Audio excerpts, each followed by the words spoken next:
Hello, everybody, and welcome back to Live with Roger Hanson. Today, I am doing a pre-recorded storytelling topic with Disney Magic Zack. I've had him on the show before, but that was with gaming. Today, I have the privilege of having him back for my storytelling series, and with that being said, I'm going. Well, first I need to tell you what it is.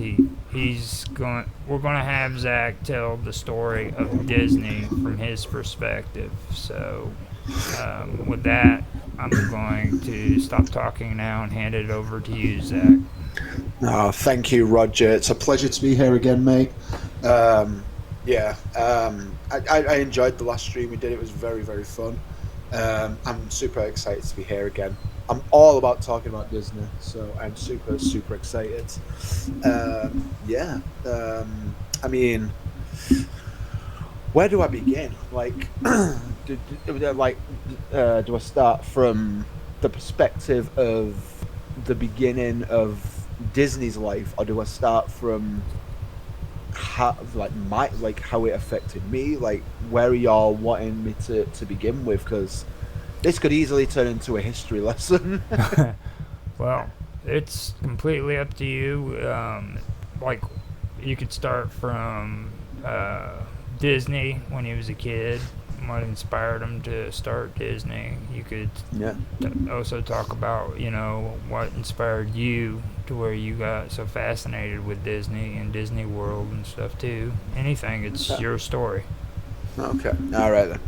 Right. So let's take a trip down Main Street, USA, shall we? Um, it all began in when Disney was born December 5th, 1901, and he was born in Chicago, Illinois. He moved up to Missouri when he was a young boy, and he was obsessed with drawing, like everywhere. His dad didn't really much approve of it, to be fair. He said you can't make a living out of doing drawings and things like that. Um, and he moved out to California, and he took that step to get where he wanted to do. Him and his brother Roy, and there's just so many stories of Disney, man. There's just so many exciting stories to tell that I like at some point I want to put as much as I can onto my own channel with like a history series, maybe sometime in the new year, and just go through the life of Disney, because it's so fascinating. Because he wasn't just an animator; he was a storyteller. He was an animator. He was a voice actor. He was an entrepreneur. He streamlined the way animation is today. Disney made so many milestones and groundbreaking technology in his time alone that the company itself is just a staple of animation today. You can't go anywhere without hearing the words the Walt Disney Company, and it's just so impressive how much work he put into it. It didn't start with Mickey Mouse. It didn't start with Mickey Mouse. Like I say, there's a lot of history there. It started with a live action kind of series called Alice's Adventures, or The Adventures of Alice, where he used a little girl to tell various stories. He sold plenty before even Mickey was even a thought. He was selling like reels of animations to local theaters to earn some cash, pretty much. And he was a pioneer in what he did. Snow White and the Seven Dwarfs was the first full length feature animated film in color. like, and it used a device called the plane projector. I think it's called. I could be wrong, but what it does is it kind of lays layers on top of each other. So the background was a layer, the characters were a layer, and Disney made that. Disney created that. Um, before Mickey Mouse, there was Oswald, the Lucky Rabbit. There was a massive legal battle about that. But I'm not going to get into that today because we're here to talk about my perspective, to talk about what got me into Disney. And I'm a huge Disney fan. I'm absolute massive. It's the history for me. I love the history of the company, on how Walt was so invested in what he wanted to do, and he had that drive, that initiative to go out and get what he wanted. And that, I feel like that's what everybody I feel like it's what everybody needs to do. And I take a great inspiration from Walt. You know in some of my own stuff, he always had kind of like a positive outlook on life. He was always approachable. He was always happy, friendly, even when he was working on deadlines and everything like that. He might have been a tough guy to work for, but he knew what he wanted and he got it.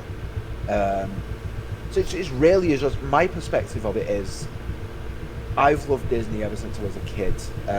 My first ever movie that I watched was The Aristocats on VHS, and that was just probably it's probably still one of my favorite movies to this day, just because of nostalgia.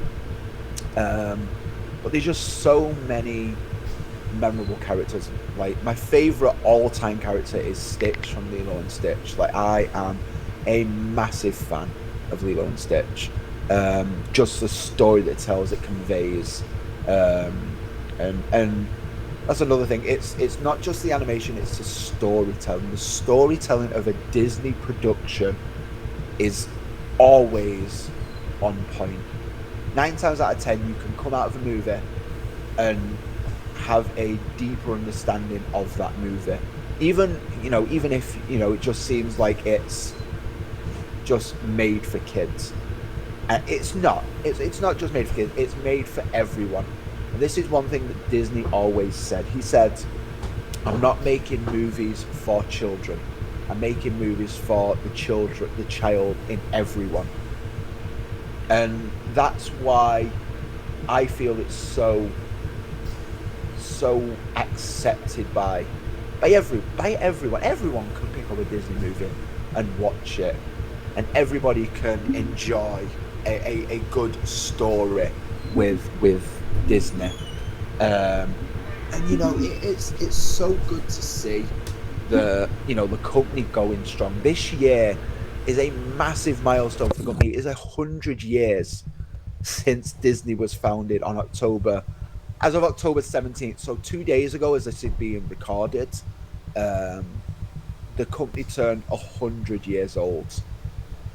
That day where Walt, Roy, and his friend and co-animator Ub Iwerks founded the Walt Disney Company, or Walt Disney Productions as it was known back then. That it's just crazy to think how much of a massive milestone the company has taken, and the amount of competition there is. And I don't agree with it. I don't agree with everything Disney does. There are some points of in recent history that I don't agree with, but it's more so the history that I love looking at.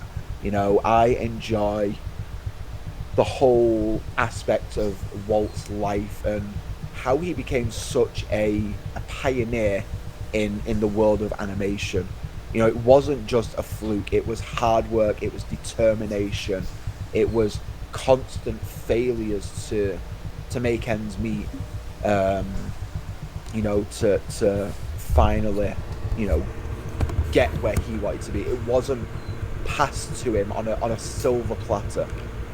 He worked hard for what he wanted, and it's so incredible to see all that hard work that Walt put in being paid off, even 100 years down the line. I don't think many companies have lasted 100 years. It's mad. It's crazy. It's crazy. Um, you know, like I said, the first movie I ever watched was Aristocats. Um, I have a lot of favorite movies of Disney. I have some that I'm not particularly fond of. Can't like everything, but you know, yeah. Um, and then, as time went on with myself, I became a fan of the theme parks. So, my first experience ever going to a Disney theme park was Disneyland Paris. I was 6 years old. It was my 7th birthday. I celebrated my 7th birthday in Disneyland Paris. I got to meet my idols, Mickey, Minnie, Donald, Goofy. A little 7-year-old boy getting to meet Mickey Mouse is probably the most amazing thing a child can ever dream of. They see Mickey everywhere they go. Mickey is a staple character. No matter where you go in the world, no doubt you'll probably see Mickey Mouse. And for me to see Mickey at Disneyland was just a dream come true.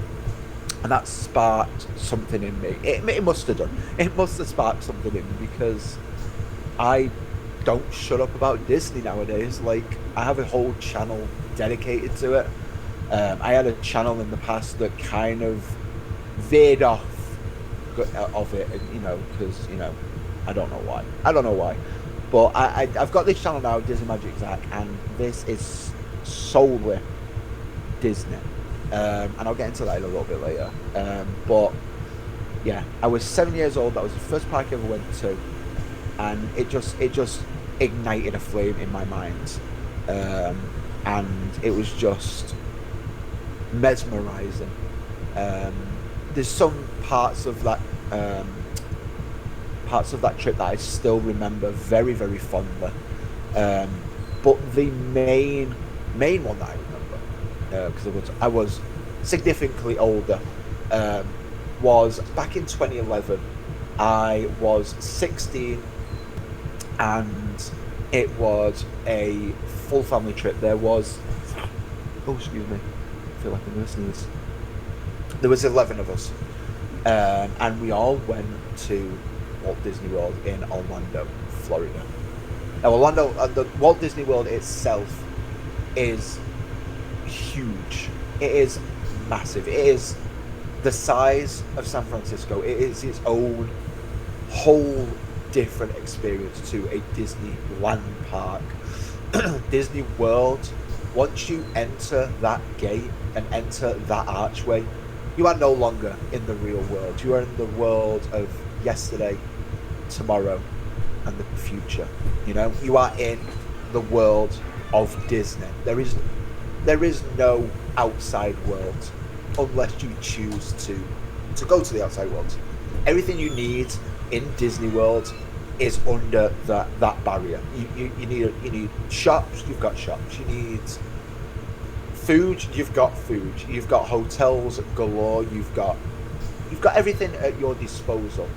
And when I was 16, that really just ignited that fire even more so. Like, I could appreciate every little detail of the parks, the way the parks are set out. It's not just coincidence that you see the castle straight away as you're walking down Main Street. It's set like that. It is made that way, and every part of the park tells a different part of the story. You go to Fantasyland, you can go enjoy the princesses. You go to Tomorrowland, you can ride the rides of the future or of yesterworld. You know what I mean? Like you can go to Main Street. You walk down Main Street, USA, and you see that castle. If you're a huge Disney fan or a Disney adult like myself, hell, you're gonna cry like a little bitch. I tell you that you are gonna cry 100% because the next time I go, like next year for my birthday, I know I am gonna sob like a little baby because I have not seen that castle in person for 12 years, and it is very much so the whole aspect of a Disney park for me is being able to tell your own story with the characters that you love. Meet and greets and rides and food and shopping and just taking in the atmosphere. Like just go to a Disney park and experience the atmosphere.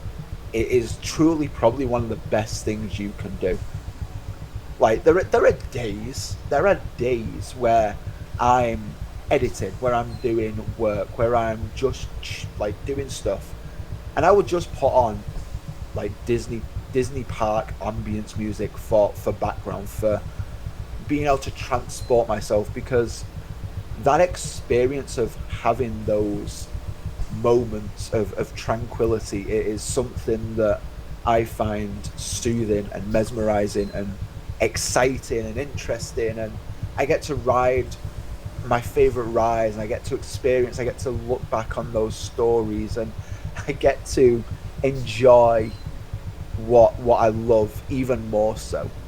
Um, like some of my favorite rides at Disney World and in the parks around the world that have been copied to, some of the most popular ones like Pirates of the Caribbean, um, Big Thunder Mountain, Splash Mountain. All of those are worldwide attractions. Haunted Mansion is another one. Those rides take you into your own story. You get to experience that from your own like point of view, and it's just beautiful. It's just nothing can. I don't think any words for me can describe how much the parks make me feel, because it's just beautiful. It's just fantastic. And this is why I'm such a huge fan of Disney. Like I'm a big fan of the way it invokes stories, the way it creates memories, the way it makes people feel is just beyond anything else in my opinion. And that's subjective. That's going to be it's going to be subjective. It's going to be biased, but hey, this is from my perspective, so suppose you just gotta roll with it. um and yeah, it's fantastic. I mean, some of my favorite memories from watching the movies to being in the parks, they stick with me, and holy, they really do. You know, they move me forward for what I want to do. I take a lot, like I've said, I take a lot of inspiration from Walt. I'm 99% of the time, I am a happy-go-lucky man. I am very, very happy-go-lucky. I will take anything on the chin. I will take anything. I will give a smile, a nod, a wave, whatever, to anyone and everyone, because that's just the type of person I am.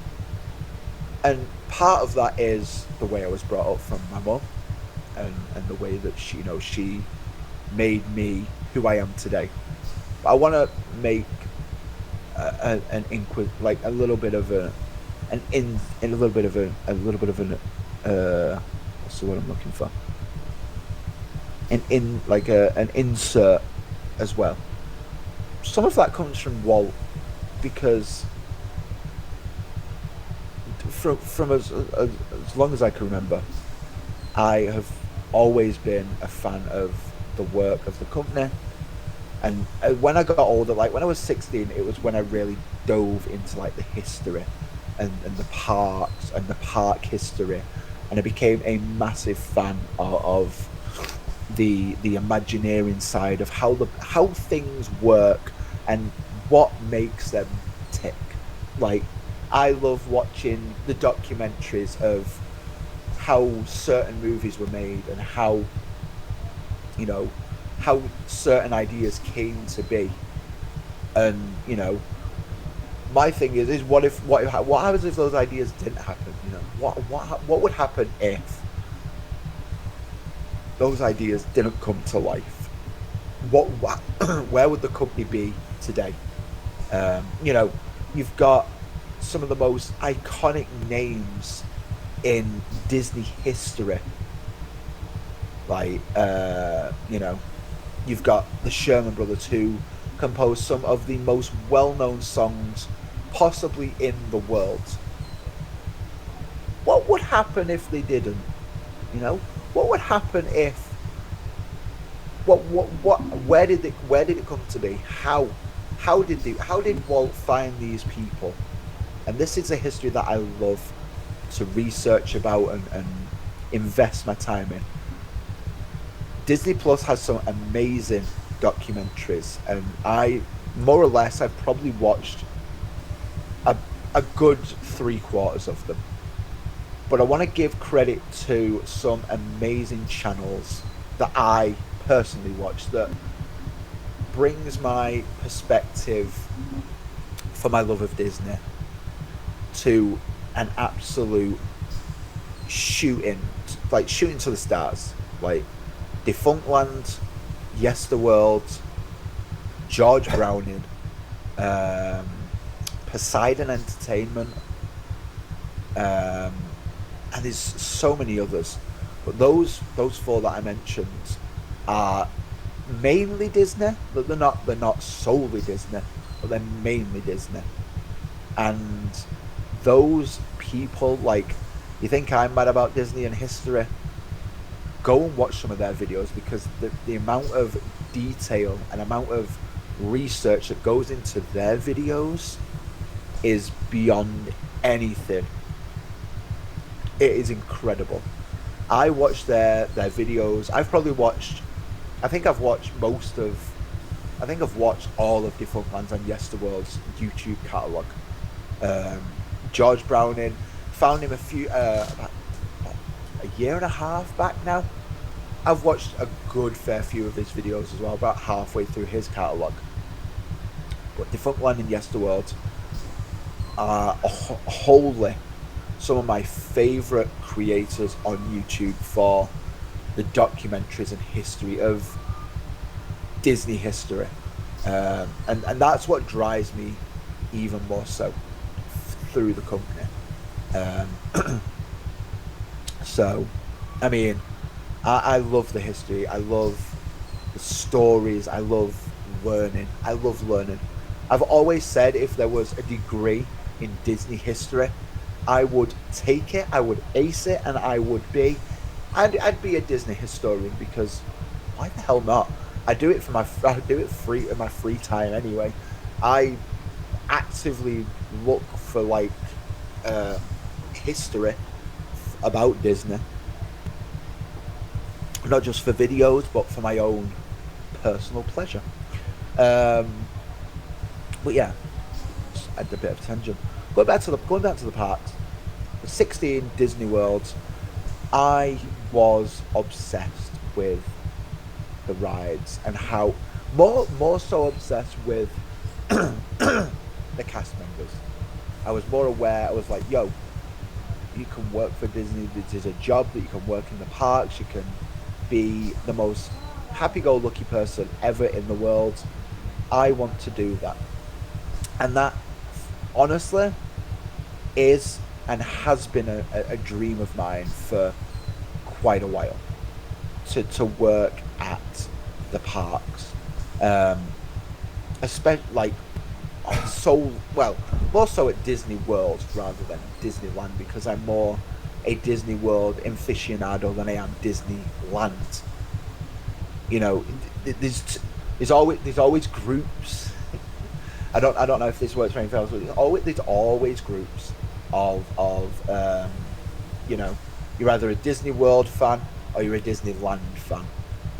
There is no, there's a slight overlap. There's a slight overlap, but more so you're leaning towards the west or the east coast. I'm an East Coast boy because, I've been to that park, I've experienced that park. Unfortunately, I haven't got a chance to experience the OG park yet, but it is on my bucket list. And the whole, the whole chance to be able to work as a cast member would be very, very exciting for me. It would be very, very exciting for me. I would love to do that. But maybe sometime in the future. Maybe sometime in the future, if I were given an opportunity to do so.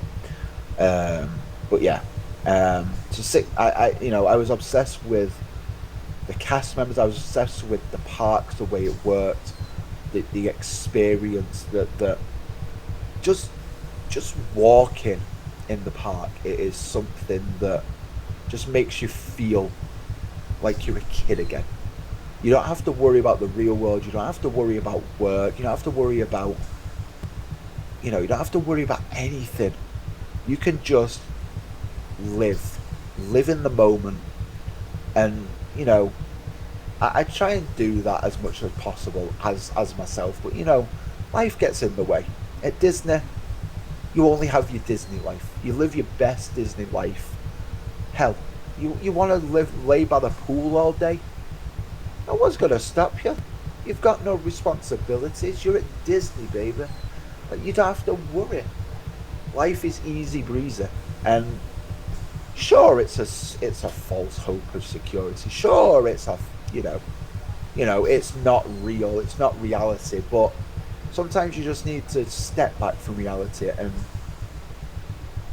engage in your imagination, engage in your childlike wonder.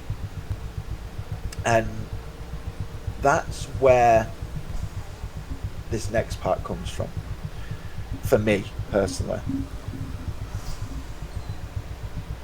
That trip to Disney World made me appreciate the company, Walt, Roy, Ub, the way everything's run, the way the company is run, or the way the company was run back in the day. And it's just it ignited that flame inside my mind. Like, yes, we're going to enjoy this. We're going to become a Disney guy because, hell, I'm a Disney guy. I'm not afraid to admit it. I'm a Disney adult. It might be cringy for some people. It might be it might be not to everyone's cup of tea. But you know what? People, there are worse things to be addicted to. I'm addicted to Disney. I'm a Disney addict. I'm happy to say that. But yeah, 16 years old at Disney World. That trip more or less changed my life, defined who I am a little bit. And it brought me to a little bit further into the future. And I want to talk a little bit about my journey to this channel, if you'll indulge me. I've been talking for a little while now, but hey, I like the sound of my own voice, so it's all good. So I started YouTube back in 2017, I believe, with the channel that is now defunct. It's not defunct, it's still there. I just don't use it. Golfer Gone Disney. But before it was Golfer Gone Disney, which was primarily golfing and Disney content. The Disney content was very, very lacking on that channel. I was making videos on that channel just for the sake of it, because I thought, if I keep making videos, people will start watching them, people enjoy them. And it got to a point where I wasn't enjoying making the content. So I stopped for a few months. But that channel went through so many iterations of various things. It started off as a gaming channel. Where I was doing primarily visual novels. And then it turned into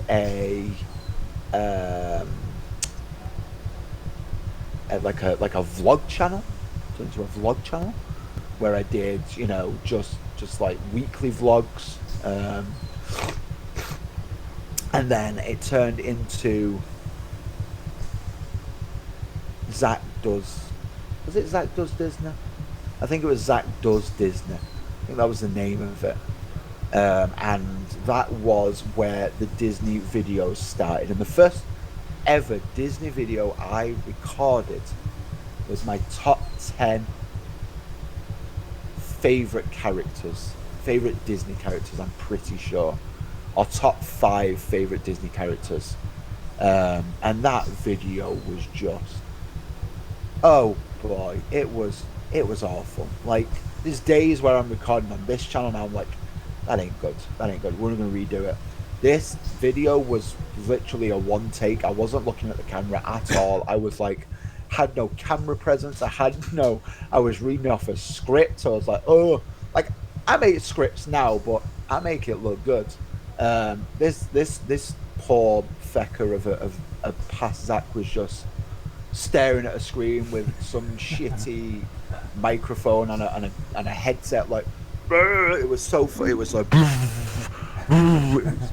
that's gonna hurt you, but that's how it sounded. It sounded shit. The video was crap. But we got better. You get better as time goes on. Disney Magic Zack was around for a long haul. I think that was the name of my channel for a good couple of years, up until like the end of 2018, 2019. And then I changed it to Zack Does Things. And the reason I changed it to Zack Does Things is because I wanted to broaden further. Sorry, I've got a snotty nose. This is disgusting. Oh, dying over it with a cold. But then I changed it to Zack Does Things. And the reason I changed it to Zack Does Things is because I wanted to broaden out a little bit. I wanted to do Harry Potter content. I'm a huge Harry Potter fan as well. Go Ravenclaw. As you can probably tell a little bit from the little background here, there is some Potter stuff there. I don't know if you can actually ever see on camera, but it's up there. But yeah, so I was a big Disney fan. I'm a big Harry Potter fan. Still am. I made some Harry Potter videos that did pretty damn well. It started getting a little bit more creative with my editing, a little more creative with my scripts, a little bit more creative with my camera presence, my alter egos, my camera online personas. And I learned a lot through that time. And then I enjoyed playing golf. At the weekends I was like, oh, it'd be fun to record a video of me playing golf. We started doing that for a couple of months. And then that's where it got too much, because I feel like it just got a lot. I took away the Harry Potter, and then I just solely did Golfer Gone Disney, which was a play on word of me being a golfer, me playing Disney, me being a Disney fan. It kind of fit well. It didn't end well. That channel just became very, very lackluster for me. I took a few months off, and I came back guns a blazing with this brand new channel that primarily started as a podcast, the Disney Magic Podcast. And I am very lucky enough to have some amazing guests on this podcast that I'm doing. I've talked to ex-cast members. I've met some amazing people that, you know, I'm primarily in contact with still, and still in the works of doing things with other people, on their channels, on my own channel, and still working through that. You know, I've been through so many different channels. I've met some amazing people through Discords. That's where I met Roger. Roger's a fantastic lad, absolute grade A chap. He really is, and I'm proud to call him a friend. I'm proud to have met him. He's a super cool guy, and there's so many more people that are just insanely awesome, that I've met through doing YouTube and things like that. But back to this. So Disney Magic Zack started as a podcast, and I was like, you know what? I'll start putting some podcast clips on from people who don't get to watch a full hour, 20 minutes episode of a podcast. You know, they just want the best bits, the bits that I would find clickable. And you know, I worked really hard on thumbnails on this channel. You know, I worked really hard on the quality of the video. If I feel the video's not good enough, I won't put it up. There's been a couple technical issues, but that's, you know, that's a learning curve. You know, we're all learning, we're all doing that. But yeah, the podcast clips were the first thing that I put on.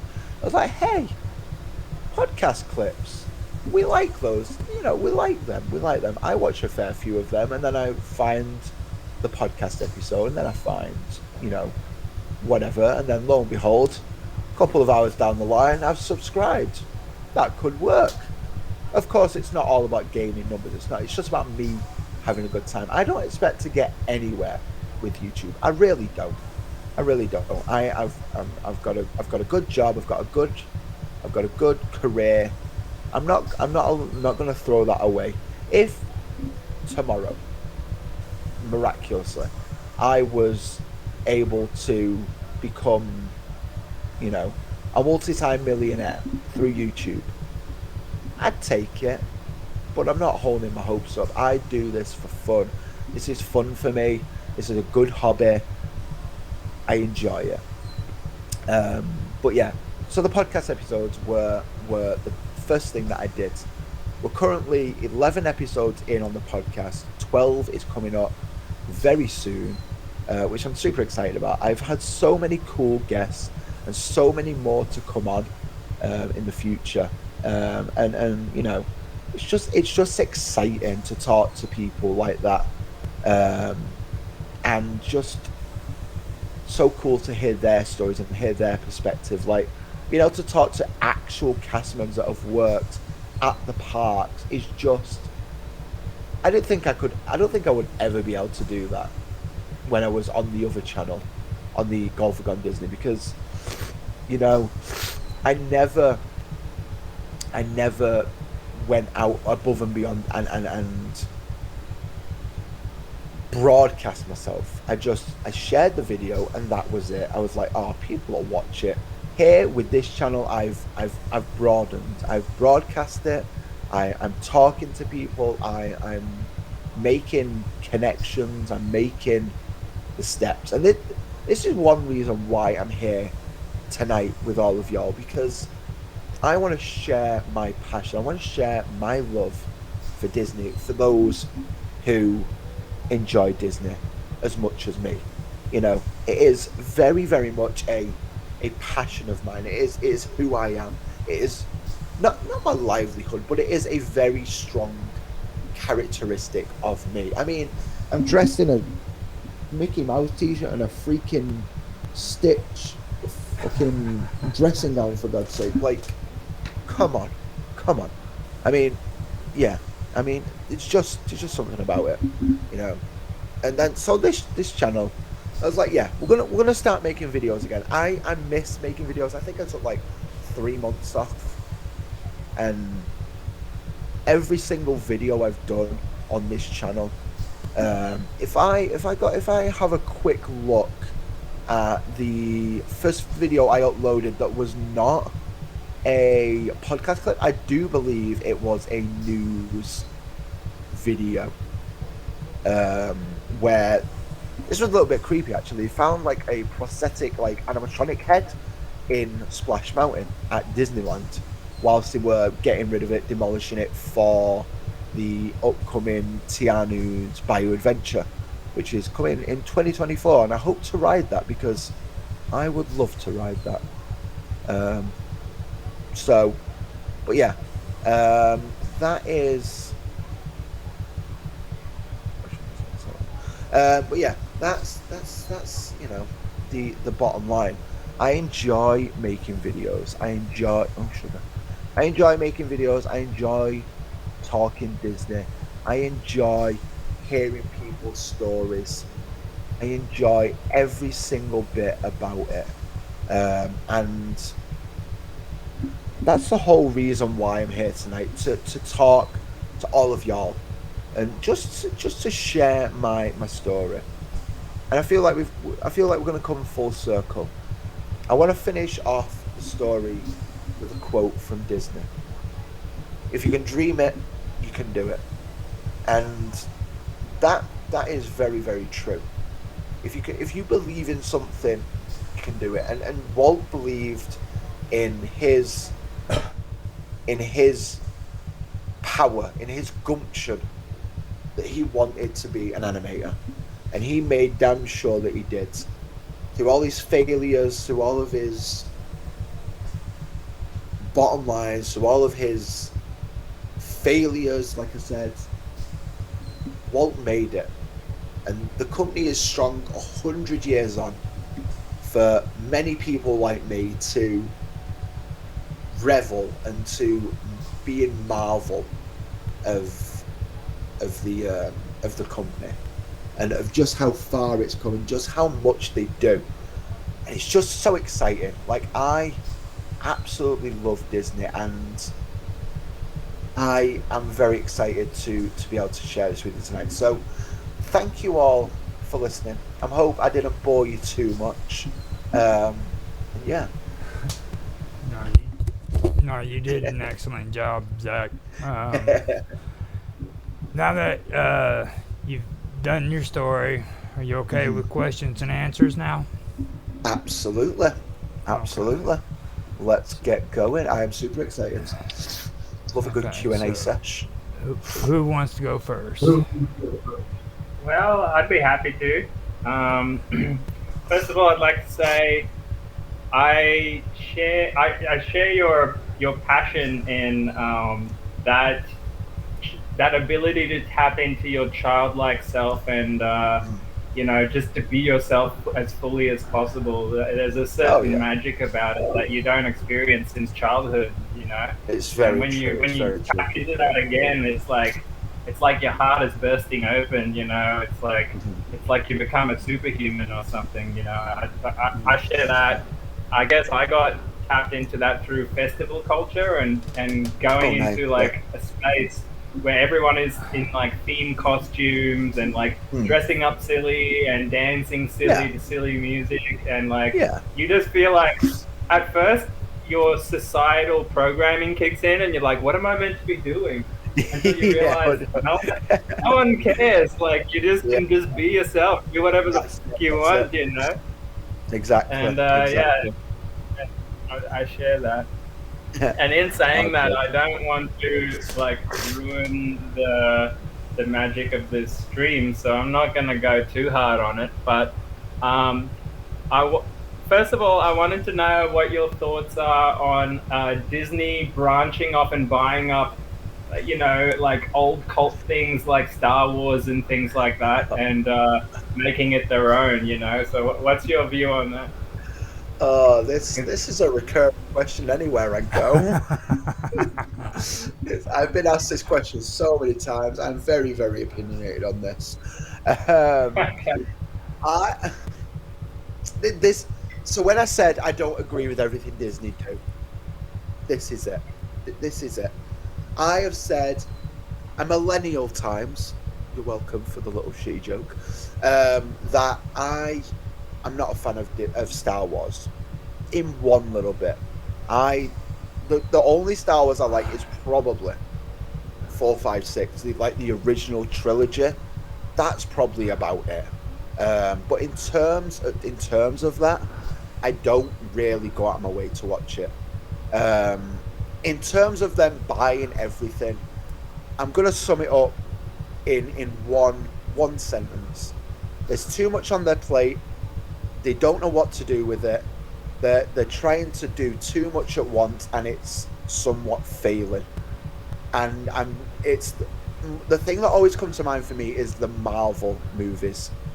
Like when they've properly thought it out, like Avengers, I think, what was it? Avengers Endgame, the one where Thanos kills everyone. That was probably one of the best cinematic pieces of media that you could possibly watch at that time. Yeah, I mean, more or less. I mean, I'm not a Marvel fan either. DC all the way. But again, I can appreciate good cinematography being, doing YouTube and things like that and editing, and I can appreciate that. But then you come to 2020, is it 2022 or 2023 when the newest Ant-Man movie came out, and that looked fucking terrible. It looked shocking. Like,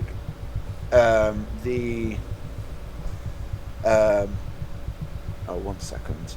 I think my light's trying to tell me something's not working. Let me just turn it on here. The whole aspect of that is it looks terrible. So I did a video recently. I'm going to compare it to this. I did a video watching all of the Pirates of the Caribbean movies. I sat down over the course of like a week and watched the Pirates of the Caribbean movies. Pirates of the Caribbean, Dead Man's Chest. The CGI in that looks a million times better than the Ant-Man movie.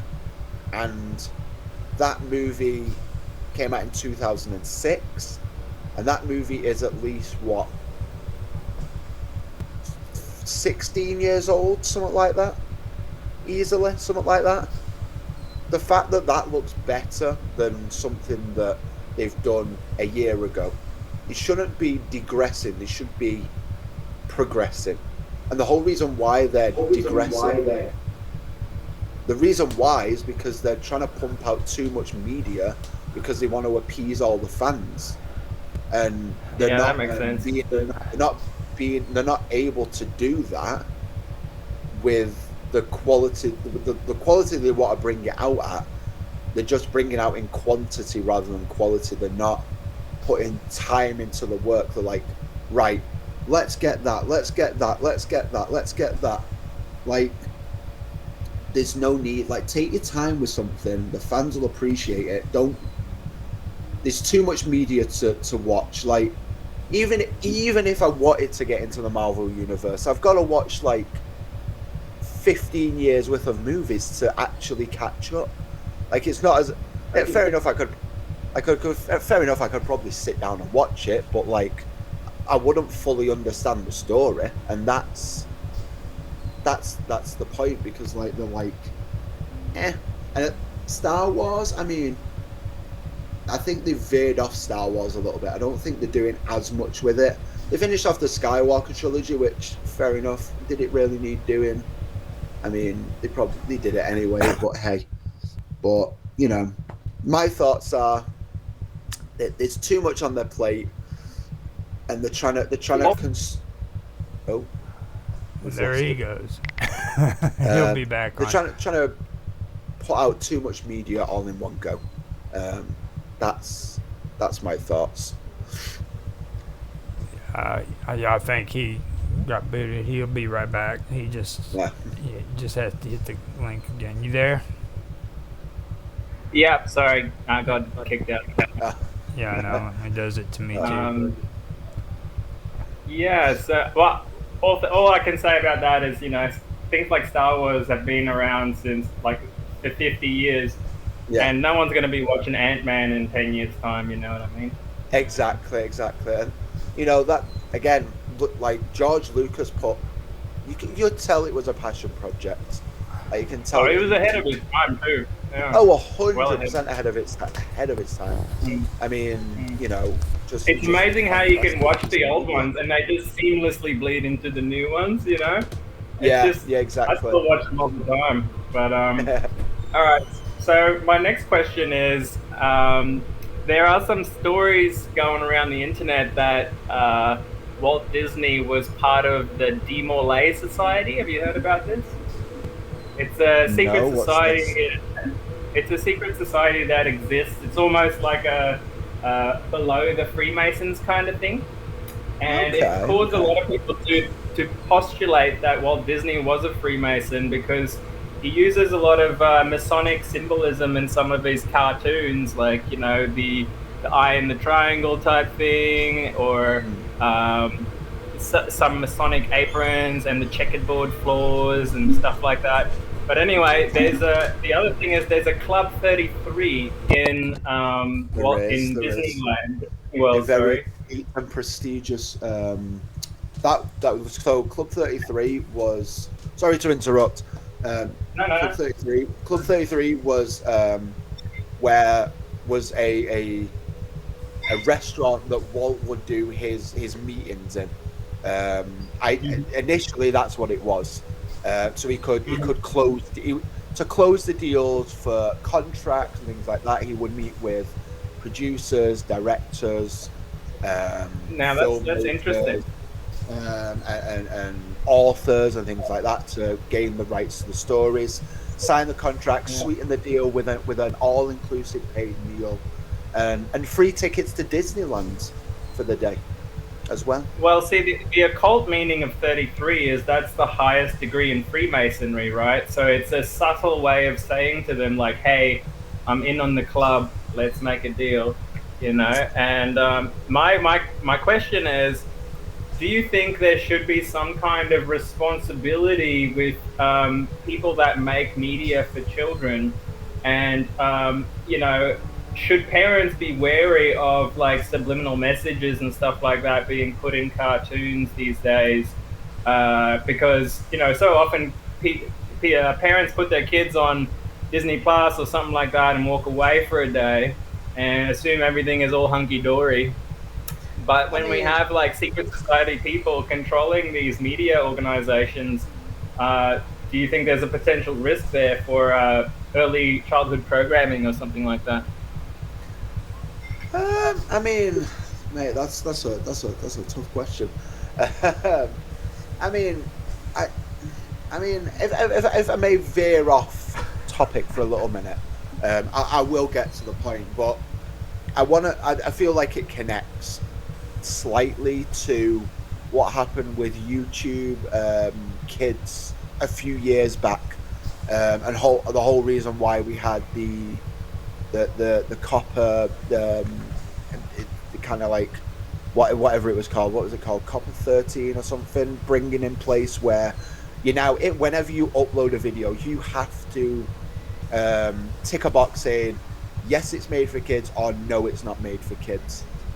If you want to not be on, if you are on the YouTube platform and you're uploading videos and you tick that the video is for kids, you can't leave comments, you can't leave likes, you can literally just watch the video and that's it. If you say no, it's not for kids, you can have all of like YouTube accessibility. You can leave comments, you can like, you can share, blah blah blah blah blah blah. You can do anything you can do on YouTube. Why that is in place is because there was certain channels back in like a couple of years ago where they were promoting like Elsa and Spider-Man being like in relationships and being pregnant and shit like that, and it was they had like subliminal messages and crap like that.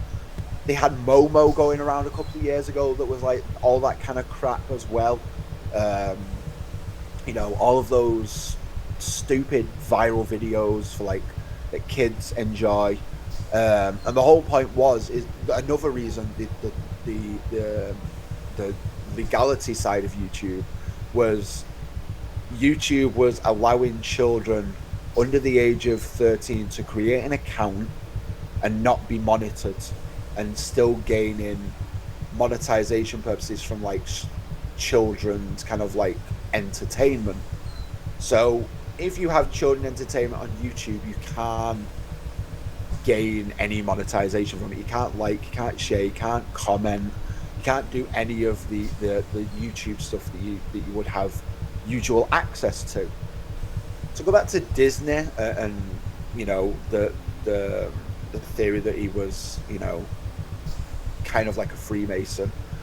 I mean, I've never heard of that personally. I've never heard that he was, but then I've never heard that he wasn't. I mean, it wouldn't surprise me if he was, because, you know, I at that time, I do believe a lot of people in some sort of power, you know, powerhouse kind of like job in Hollywood and all that kind of stuff, they probably were in the Freemasons. You know what I mean? You know, it makes sense. Well, yeah, it's difficult for anyone to get that famous without being in the club. Usually, of course, like, yeah, of course, yeah. The question is, was it from the beginning, or did it happen later on when they realized he was super powerful? You know, it probably started innocent enough. You know, who knows? Yeah, I mean, besides that, just in general, let's just speak in generalities. It's clearly influencing a child's mind that early on is a huge responsibility, usually assigned to parents and teachers only, right? So if like an unknown entity comes in and starts feeding a child information 24 hours a day, that's a potentially powerful situation to be in. So yeah, I like that YouTube has sort of curated that a bit, but I still see a potential for you know, nefarious activities or whatever to happen. Yeah, of course. I think my point really is like parents should be wary. They should watch what their children watch at least once. To like, yeah, of course, yeah, like, of course, yeah. A good example was Ren and Stimpy back in the day, right? Did you watch that? Yeah, of course. Yeah. My parents would just be like, "Oh, cartoons." That was my childhood. Yeah, that and Cow and Chicken. My God, those were fucking brutal. They were. My God. And my parents would just leave us in front of it, thinking, "Oh yeah, it's just a cartoon." Yeah, it's fine. It's on Nickelodeon. It's fine. No, but I do agree with where you're coming from. I do believe parents should be wary of what they're watching, regardless of what media it is. But this is, I mean, and I'll go back to what I said when I was like telling the story that Disney said his movies and his stories just weren't for children; they were for the child in all of us. If you're going to watch a Disney movie and, you know, you're an adult watching a Disney movie, there's going to be some jokes in there the kids are not going to get. And that's the whole reason, because they want adults and children. They want the parents to watch the movie with the kids. They don't want to just have it stuck on and be like, and the kids doing something in the background. The most famous artwork that is no longer available. If you can get hold of it, you're a very lucky person. The 1989 VHS release of the Little Mermaid, one of the pylons of the castle was in the shape of a penis. Not intentional, but it was there. And you know, there's always innuendos. There's always like sly little adult jokes in there that are there for the reason, because you know, Disney as a company and Disney as a person was like, I want the adults to watch the movies with the kids, and that was the whole reason why he created Disneyland as well. He was sat at Griffiths Park on a wooden bench watching his daughter go around on a carousel, and he was like, I want to make a park where parents can be involved with their children. And that was the whole initial idea of Disneyland, and it's, you know, it still is to this day. You can go to a Disney park. Well, that's an interesting point, because I was going to ask you about that, because I do notice a lot of like special themes throughout the cartoons, and like is this nefarious or is there something else going on? So what you say actually makes sense. We've never heard that before, so thanks for that. Yeah, no worries. Well, that's all I really want to ask now, so I appreciate you speaking to us and sharing your story, man. Thank you. Oh, thank you. It's been super. Thank you. Thanks for the questions, mate. So my question is, if you could see Disney go in any direction, like if you yourself would just they're like, hey, we have to have some assistance with creative direction. What would you like to see as far as like expansion if you had that opportunity? Ooh, Karma. What a question. What a question. All right. Let me think here. I was CEO, or if I was in charge of parks, things like that. If I wanted to see Disney go in a direction, I mean, first thing as a creative kind of like media, drop the IPs. Give Marvel back. Get rid of Star Wars. Give it back to George. Let him do what he wants to do with it. Let him do what they want to do with Marvel, and focus on original ideas. Focus on what Disney is known for. Focus on what people in the Disney community are wanting. There are so many people in the Disney community, including myself, that are like, we want original concepts, we want original ideas. We want original movies, we want original, they've got something in the parks called the Society of Explorers and Adventurers, or C for short, which is a fictional kind of like group of explorers that span across all 6 parks, from Disney World to Tokyo, and these certain characters within the areas, certain rides that kind of come into that. You've got the Haunted Mansion, Jungle Cruise is one, the Mystic Manor at Tokyo. Where is it? It's Shanghai or Tokyo. It's one of the Asian parks that's part of it. Give us some of that. Give us some of that as a movie. Give us some of that in the parks. That's what we want. We want that. In terms of parks, I wouldn't expand. I would renovate. I'd renovate Disneyland. Get Disneyland to back how it was back in the day. Tomorrowland is in shambles. Mm-hmm. The people mover is just. I recorded a podcast about this, and someone brought this up. I asked a question about this to my guest in the podcast. It was like, bring the people mover back. I was like, yes, we need the people mover back at Disneyland, because the tracks there it's just in disrepair. It needs refix. It needs fixing. It needs doing. Let's get that done. And then in terms of like Disney World and things like that, like I say, more like original ideas. Get rid of IPs. Bring in original ideas and just focus on that, because we all want it, but Disney are not doing it. That whenever they bring an idea, they slap an IP on because they know it'll sell. Mm-hmm. If they're like, and I'll bring up the D23, or the Destination D23. Sorry. So the Destination D23 just happened like a couple of months ago. Now it was like the end of August, when was it? August or September? It was one of them. Yeah, it was one of those. It was August or September. So that happened. They announced the Americas for Animal Kingdom, which is like the tropical areas of the Americas, like Costa Rica and all that kind of stuff. And they've got Encanto there as a blue sky idea, and Indiana Jones. And it's all just blue sky. It's all just potential. Nothing is ever set in stone. I want Disney to come out and say, right, this is what we're doing. This is when we're starting it. And the last time they did this was Galaxy's Edge, I believe. And even that, with all the concepts that they had, not everything was actually put in place at Galaxy's Edge. And they need to start working on, if they're going to bring something, they need to be able to bring some realistic expectations to what they're going to announce. If they can't produce what they're gonna. If they're gonna overshoot, then we're gonna be disappointed.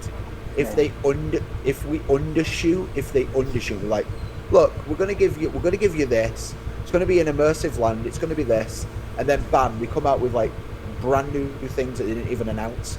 We'll be happy. We'll be happy people, like, you know. But hey, it's all just an idea. Hopefully, they bring some original ideas. But what is your favorite part of it? Is it like the fantasy aspect? Because I was hearing you saying about being like in your own separate type of world, and like I know going as a participant or an experiencer to Disney is different than from breaking there. But I understand also too the efficiency that's put into the presentation just as a result of working there, and like some stuff that is okay, some stuff that's not okay, some stuff that people, you know what I mean, allowed to be tolerated type thing. And so and expectations. But I just was wondering, like, because you are in your own world and each world is different, but like, is it the universal feeling of freedom, or do you feel like, you know what I mean, it's an escapism type thing to where it's like it's fantasy and nothing is real or everything is, and then the alternative to what's actuality and creating that to be the reality type of thing, just because that's how you see what I mean. I guess I'm asking you more, I guess, like, because I know that's how it was for me with being a kid. Like, when I would go to Disney World, it felt magical. You know what I mean? Yeah. You can actually feel like the different type of energy. And it was never a negative energy. You know what I mean? There was never it was never, you never going to Disney where I was like, I hate it here. And this is the I know, I want to go home. No. The lines are fun. Like, you're standing in the lines and you're happy and stuff, and the lines are 4 hours long. Like, what did you do today, Zack? Even as a teenager, I thought those characters were real, eh? Like, they just seemed so real when I was there. Oh, yeah. I guess I always knew that. What do you mean real? They are real. Don't what you on about? Yeah.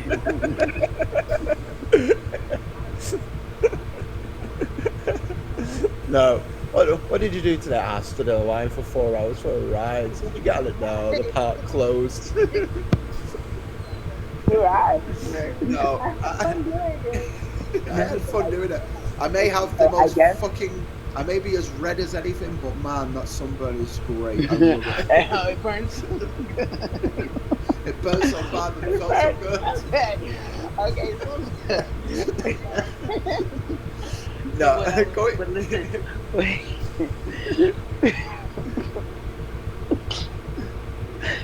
What I was saying, but I understand too what Mr. Robot was saying, because like there are like strategic implementations in regards to like the spacing of like the trash cans, and just they actually did like a number, and you learned that in onboarding, like how they counted the spaces for the trash cans. And it's the amount of steps it takes Walt Disney to eat a hot dog, if I believe correctly. Yeah. And then now I'm and finished. if I let me guess, if I remember rightly, is it 13? Yeah, it's 13 or 10. I thought it was 10. It might be 13. Well, it might be 13 or 10, but man. Oh shit, guys. And then there's a trash. Guess what? I just found the 1989 version of Little Mermaid. Yeah, I'm gonna watch it. It's Blu-ray, man. I'm gonna see these penis castles pretty soon. Okay, now I do have some questions for my brother. He wasn't able to make it today. No worries. That's fine. But I'll be happy to answer him. He wants to know your take on the cruise liners that are set up for one, that they have for Disney. What's your take on these cruise liners for Disney? Disney cruise, boy, I want to go on one. I want to go on every single cruise ship they have. They announced one the other a couple of months ago, just before D23, called the Disney Treasure. Oh, that looks amazing.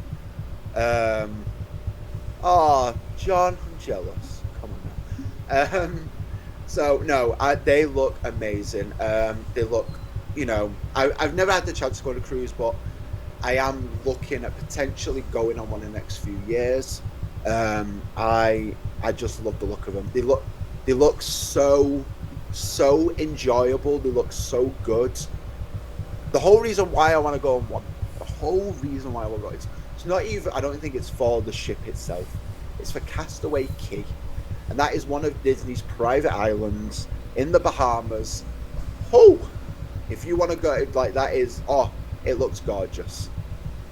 It looks gorgeous. It looks so good. Yeah, but that's my take. They look beautiful. I really want to go on one. I'm also very jealous of John's son, so yeah. Okay, now he mentioned that, but then he started talking all Greek to me about some weird shit when it comes to Disney World, and he said that there's a huge Disney World somewhere in the Middle East that's kind of like Four Corners here in the United States, where it's on the corner of 4 different countries, and it's supposed to be huge. All right. Have you ever heard of that? No. The only one that comes to me in the Middle East, like theme park wise, is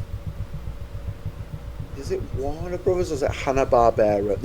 I think it's Hanna-Barbera. It's an indoor theme park in I think it's in Abu Dhabi or Dubai, and that's meant to be insane. That's meant to be huge. But I've not heard of that one that he's talking about there. No. Okay. Like I said, I didn't know what he was talking about. My brother did. No. He gets. I'm gonna be brave. I'd be scared. I'd be scared going to a theme park in the Middle East. You know, like they can shut you off if you're having too much fun. So gotta be careful. Well, I'm gonna be. Don't laugh too much. I'm gonna be brave, and I'm gonna ask a question. Go on, Roger. You can do it. This one is something that Mr. Robot wanted to ask, but since I know you more, and I feel more comfortable about asking it to you. Okay. I want your take on the sexual habits of all these young, early Hollywood or Walt Disney World females that have grown up since they've been on Walt Disney and decided that they were going to start acting inappropriate. What's your take on that? Are we talking like Miley Cyrus? Is that the direction we're going? She's one of them. Yeah, and Britney Spears was another one. Who was another? There was another one as well. I'll find the name in a second. What's her name? Yeah, they ended up as like kind of sex addicts and stuff later on, and went a little bit off the rails. Especially Britney Spears is the one that comes to mind.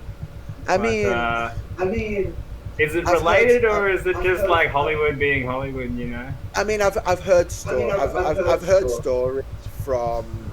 Well, not personally, but like I've watched videos on. So going back to like Miley Cyrus, the same kind of era of when Hannah Montana was on, the best of both worlds. But you had The Sweet Life of Zack and Cody, Cole and Dylan Sprouse. I don't know how familiar you were with like the Disney Channel, like original series, things like that. But when they like, so it was a really rocky ending for all of them. Like when they were. I don't know how to put it. So Disney Channel, when they hired someone, primarily females. There were some males that went into this afterwards, but primarily females. They wanted them to have a music career as well as an acting career to further their chances in Hollywood. Now, that was one reason why I think Miley had a very good chance. Obviously, her dad is Billy Ray Cyrus, probably one of the biggest 90s country stars, going at that 80s, 90s country stars, going, that was probably like, at that time, probably one of the biggest. Miley Cyrus had a very good advantage, and she was like, "Yeah, fair dues, we'll give it a go." And then it ended going to Selena Gomez. It went to I think Ashley Tisdale did some at some point. You had a fair few of the females doing that, and that made it harder to get out of the contracts that Disney had at the Disney Channel, like the Disney Channel like contracts and stuff. They were contracted to do so many things with them, and when one ended, another one started, and it was like an endless loop of legalities and things like that. And I think it's just the direction they went in, because like not all of them went in that direction, as far as I know. I think the ones that like stand out to me is obviously Miley Cyrus, Christina Aguilera was another one apparently, and yeah, Mara Wilson. I don't know her very well, but she's another one. The Jonas Brothers, they were another one. But so like Alison Stoner. I don't really know her that well either, but they were all part of the.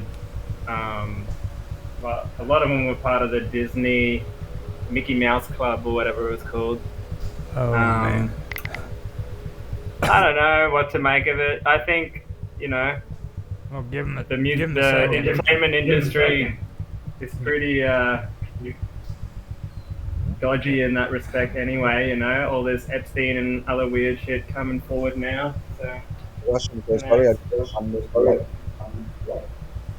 legit just like mistake. But yeah, so a lot of them went to do this I don't think it was intentional. I think it was just I don't know. I think they just had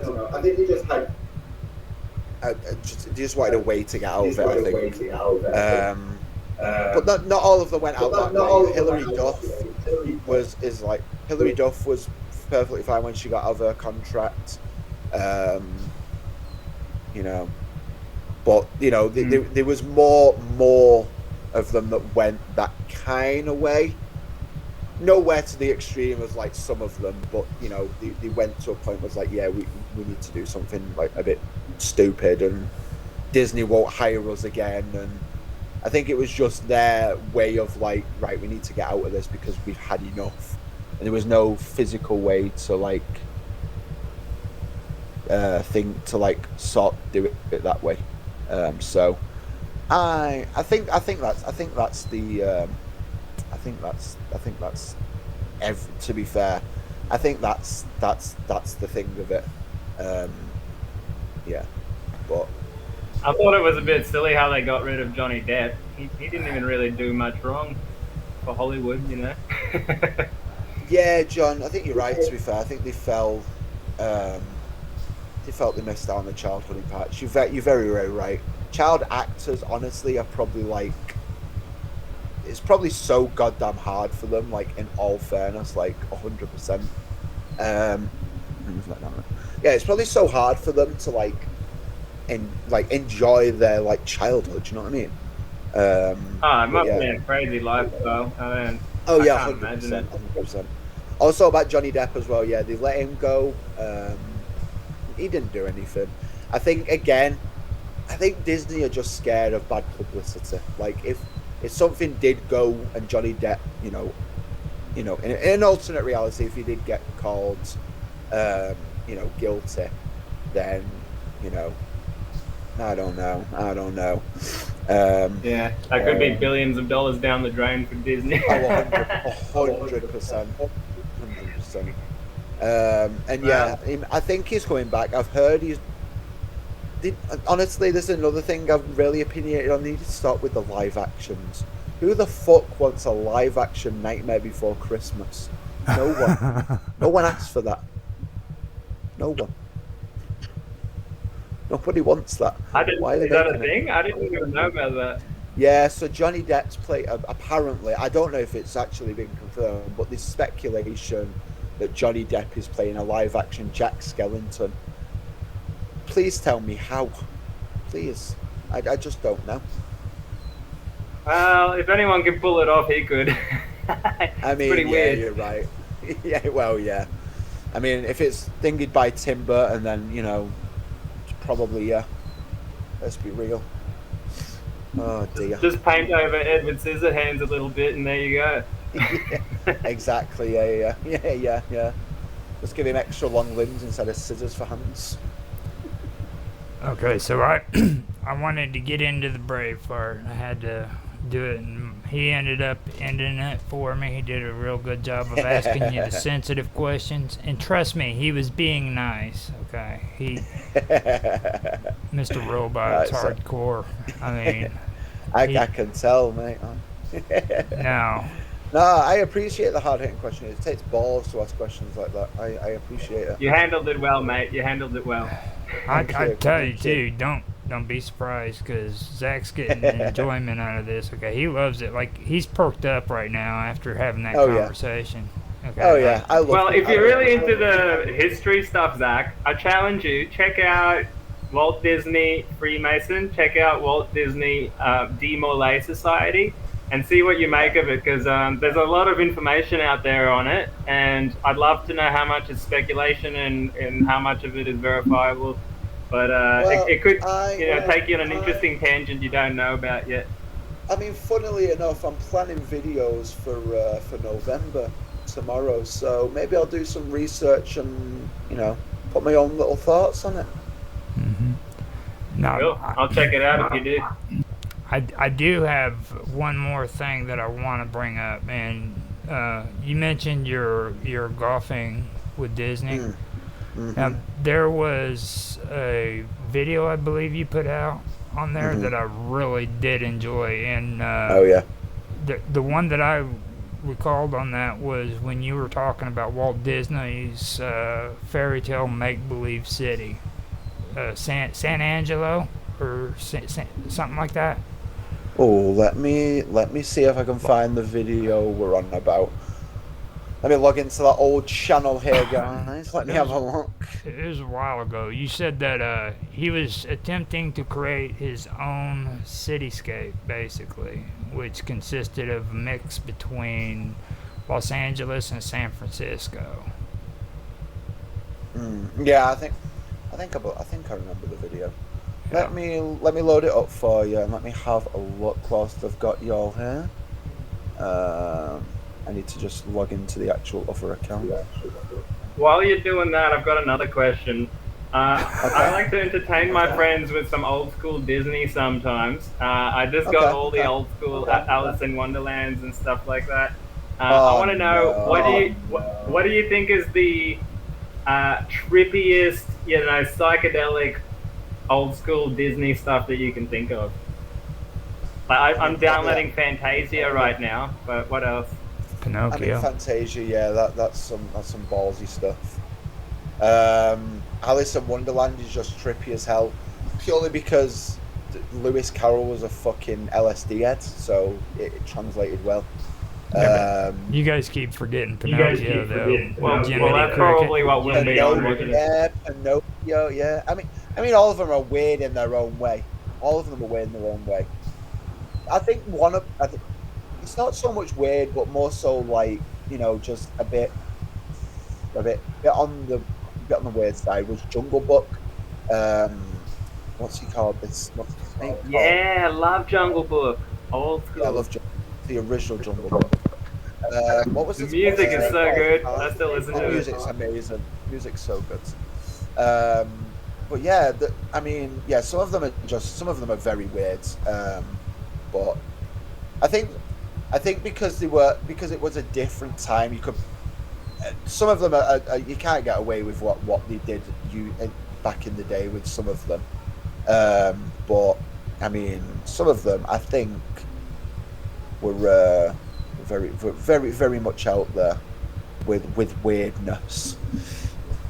Let me see. I've got to go through all these old videos. When he's talking about the stuff with the Freemason and masonry and stuff like that, do you Yeah. feel as though that would skew, even if you like found out that that was what it was, does that actually change your experience or like what Disney means to you based off of like just what maybe the deception is or just the interpretation or more like the perpetuation how they wanted it to be portrayed? Like, does that make, just because you learn of something you were unfamiliar with before, you still have all those magical memories, it still did something in your life that you feel as though is positive? Is it something that you just walk away from because you find out that certain things may not have been what you thought they were?